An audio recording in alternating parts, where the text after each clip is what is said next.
First thing some of you might notice about me is I've got quite a large head. It's get bullied, but it's fine. But I've got quite a large head, right? It's huge, right? It's that big that some people often tell me I look a little bit nearer. It looks like my hair's going, right? It looks like my hair's going. It's not. My head's still actually growing. My hair can't keep up with it. Now, I don't wear a hat. I think it would be unfair. It'd be like wearing a Wonder Bra. You know what I mean? Just imagine the disappointment, you know, when I took it off. Yeah. But to make up for this, I sort of got this special gift, you know, or maybe even like a superpower. Right, I get this weird tingle sometimes, right? I get this weird tingle. And I seem to get it whenever there's danger or trouble in the vicinity. Right? Yeah, it's like my own special spidey sense, right? And I got it not long ago on a night bus. I was on the top deck and it was deserted and I got this weird tingle. So I went and had a look downstairs and there was this old lady getting hassled by these two drunk blokes. So I crawled down, they were by the exit, so I crawled down, hid behind a seat, right? I poked my head up, hoping they wouldn't, you know, spot it. And they were by the exit, right? And I put my head up, and this time they had the old biddy in a headlock. And I thought, no, all right. So I crawled a little bit closer, they were by the exit. I crawled a little bit closer, hid behind another seat, right?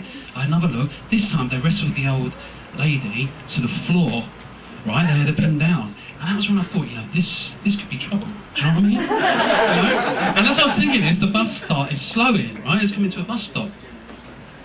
And as the bus stopped, I sort of sprung into action, right? I charged, right?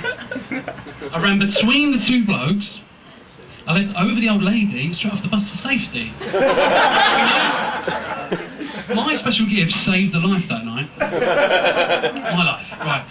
But I've also got this habit, of pointing things out about myself, right? Before people can get in there and take the piss out of me. You know, like when you've got a spot or something.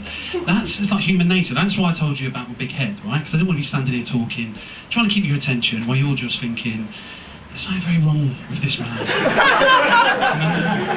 I want you to listen. You can watch, but also listen, right? So anyway, I didn't want you to think that, right? But you should only do it with things that people can actually see, because it sort of defeats the object. Because I used to go around telling people that I had a tiny knob and I fancied my sister. Which isn't even true, because my knob's fine. Right, here's something I don't get, right? Roadside memorials, this is probably going to put you off now. Roadside memorials, right? I'm not being heartless, but you know when people go and put flowers on and pay their respects and go and have a sad little prayer and stuff like that. I'm not being heartless, but if you want to go and pay your respects, right, don't do it at an accident black spot. Right? It's obviously fucking dangerous.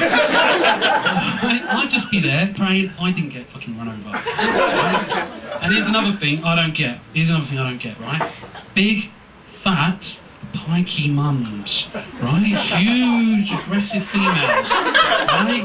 Tracksuits covered in stains, knuckle dusters, you know, from Elizabeth Dukes, you know, smelling in between sort of Stella, Lambert and Butler, body odour, right, with hordes of vicious feral children, right? Running round our beloved shopping centres causing havoc, right?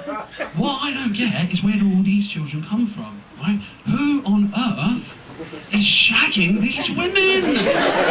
Right? There must be some sick fucking maniacs out there, right, who will literally put it anywhere, right? Sometimes there's a baby, sometimes there isn't.